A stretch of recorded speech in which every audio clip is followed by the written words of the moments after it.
if you're 13 months. Been a while, Unc. I know, dude. I was gone for 10 days. And then I got back yesterday and was tired because I didn't really sleep on the plane. So I tried to watch the Lord of the Rings trilogy. So forget about it.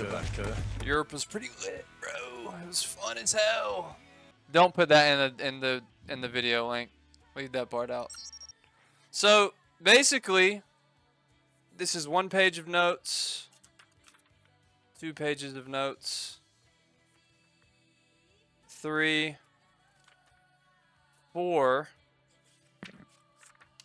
and 5, and then I switched to my phone because I got tired of writing. Let me see what notes I have about in here. 3 rings to elves, 7 to dwarf lords, which would be Gimli and them, 9 to men of power. That makes 19 rings. Sauron makes a secret better ring. Clap shit with it. They kill a knight for the ring. Gollum's weird ass finds it in a lake. Rots his brain for 500 years. Bilbo finds it. Wow, hobbits are up. In comes Gandalf on a horse carriage. Assures Frodo that a wizard is never late. They hug. I want to live there. So when I wrote down I want to live there, I was talking about the Shire. I didn't know it was named the Shire at the time. Frodo and Gandalf have an unbreakable bond. Damn, but Bilbo is older than I thought, which would be... I think he was 130 like you guys were saying. Then my notes say, what year is it? Because I don't know. Bilbo wants to dip off and finish his novel. Yeah, he's getting old. They blow in smoke rings at the birthday. So, Bilbo and Gandalf are sitting on... They're sitting on the hill, blowing smoke rings, looking over the birthday. That they're smoking that halfling leaf that's rotting their brains. Awesome fireworks that turns into the dragon and almost kills everyone. So Bilbo is 111 years old. I wrote down, damn. Weird speech. He disappears, question mark? Gandalf is pissed. He's addicted to this shit. And now when I write down he's addicted to this shit, I think this is when the part of when he's got the ring by the fireplace and he's tweaking out. He's spinning out in front of Gandalf. The ring must go to Frodo. Bilbo sets off to die. Gandalf knows they'll link again. Bilbo says goodbye. Bilbo says farewell. Gandalf takes it as more of a parting of ways. Okay. Gandalf starts saying my precious too, which is alarming, but I don't really know where that's going. And then I write down, he's too big for that damn house. And if you've seen Gandalf in that house, he is too damn big for that house. Moving on. Sauron's demons haul ass looking for the ring. So forget about it, cuz. Gandalf starts hearing shit again. Frodo sees the elvish markings on the rings. If the ring gave Bilbo youth, can he still get hard? I don't remember why I wrote that part. I'll be honest with you. Don't remember why I wrote that part. The ring wants to get back to Sauron. They fucking... And then I wrote down, they fucking tortured Gollum, LOL. I don't remember that part either. I don't know what they did to Gollum. Keep going. Frodo sets off, has to go by a different name. Hobbits are amazing. Then I write down here, I write, hobbits are amazing creatures with unique biology. Don't know where I was going with that one either, but it holds true. Now Samwise has to go on the journey too. It's dangerous business going out your front door, says Bilbo. Gandalf meets Saruman. I put Solomon, but his name is Saruman. So, Gandalf meets Solomon and Isengard. Ooh, he said Gandalf smokes the halfling's leaf too much. Solomon is in cahoots with Sauron. Whoops Gandalf's ass in the tower. Frodo and the hobbits hide from death. And he's tempted to put the ring on. So forget about it. Then I write down the prancing pony. I believe that is The inn that they stay at, which I just thought was a cool name. Frodo goes by Underhill at the end. He fakes his name. He gives him a fake name, which I thought was cool. Death knocks on the door. Death knocks the door down on Bro at the end. R.I.P. So if you don't remember anything about the movie, when the three wraiths pull up to the Prancing Pony gate, they knock the door straight down onto the innkeeper, and the door collapses on him in the mud, so it kills him, I'm pretty sure. Then I put they go into Rivendell. Fat ass hobbits eat 2 breakfasts. They stab Frodo with an evil blade. The orcs are pro deforestation and work blue collar jobs in the mines. So you can't really blame them because they're just doing what they're told. I think that is kind of a failure of the government in probably wherever they live. Or the powers that be, which would be Saruman in them. They birth a big orc out of some sort of embryonic sac. Beautiful broad Arwen enters the picture. Arwen says she does not fear them. Gorgeous scene of the wraiths chasing Arwen on horseback across sweeping plains. Could it be a metaphor of some sort? Question mark. I don't know where I was going with that one. I should have probably expanded upon that. October 24th, Frodo wakes up in the House of Elrond.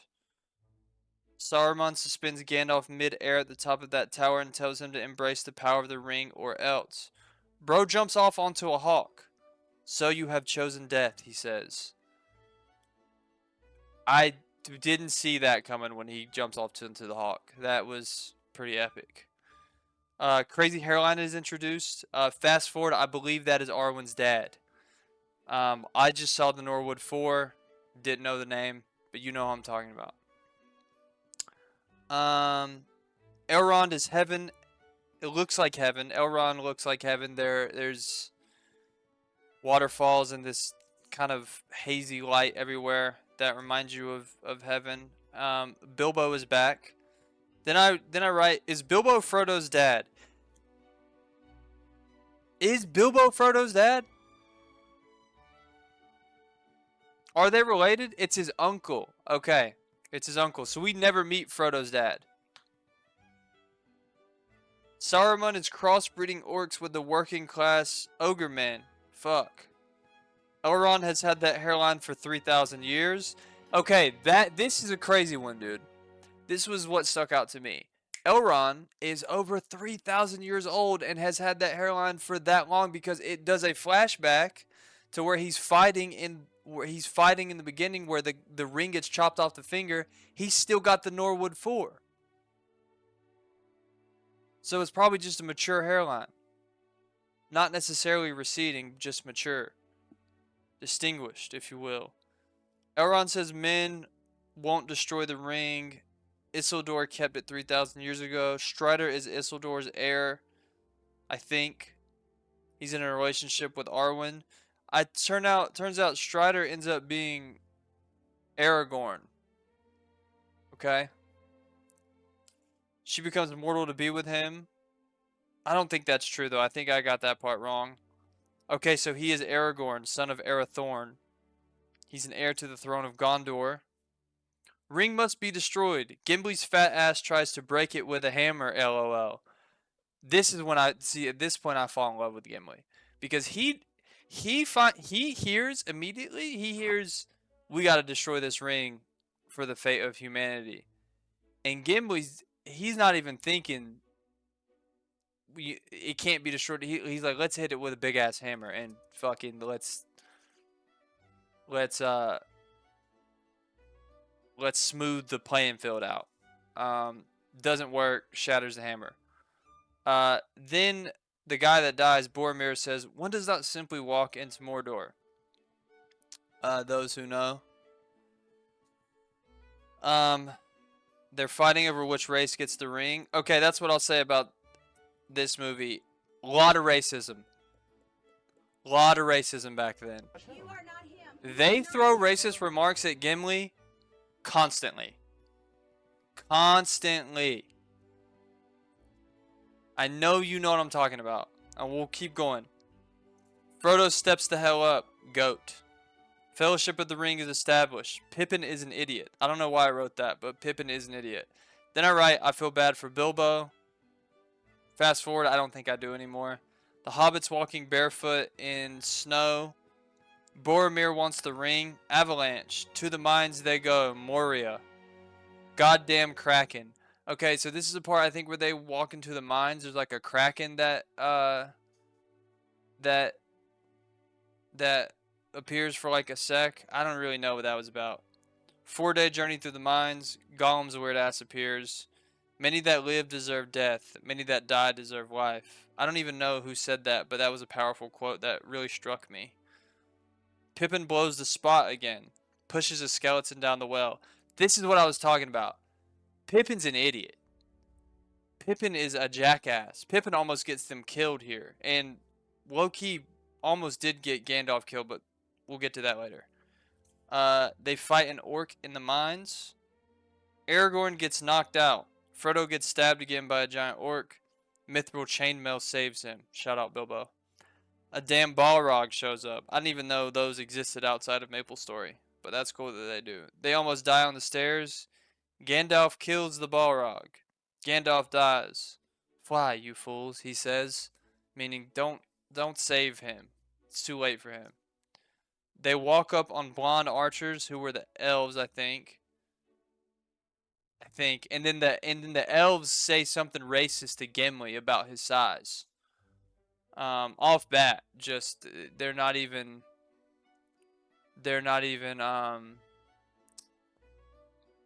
try to say anything nice. They live amongst the trees. Morale is low amongst the Fellowship. Frodo offers Elf Lady the ring. Even the smallest people can change the future.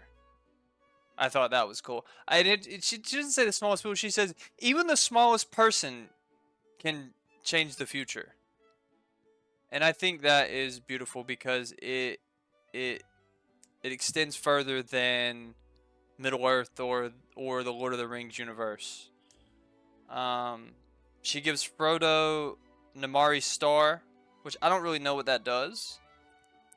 And then Boromir tries to take the ring from Frodo, and at this point, I switch to my phone because I get tired of writing, and I think I'm writing so much I'm waking the lady up beside me that's sitting beside me. And then I've got a whole little bit more notes here. Saruman gives pep talk to his orc army, turns them up. Boromir tries to take the ring from Frodo in the woods. Frodo starts to not trust anyone. The gang is fighting the orc army. The big orc fucking shoots Boromir with arrows and kills him in front of Pippin and Sam. That part was hard to watch, even though I don't love Boromir. Pippin and Sam are taken as prisoners of war. Aragorn cuts the orc's head off, bro. He does. Aragorn puts Boromir to death and tells him he will never let the White City fall. I believe he's talking about Gondor. Frodo tries to leave, heading east, and Sam almost drowns trying to go with him. That part is powerful. At this point in the movie, Sam is sort of my MVP. And then Frodo's journey is no longer with Legolas, Aragorn, and Gimli. It's just his own at that point. And then Sam goes with him, of course. And it ends with Frodo and Sam looking across the canyons and Frodo saying, "Sam, I'm glad you're with me," which just warms the heart. A little gay, I will say, it gets in moments between those two. But who knows? Maybe something happens in the third movie. I don't really know.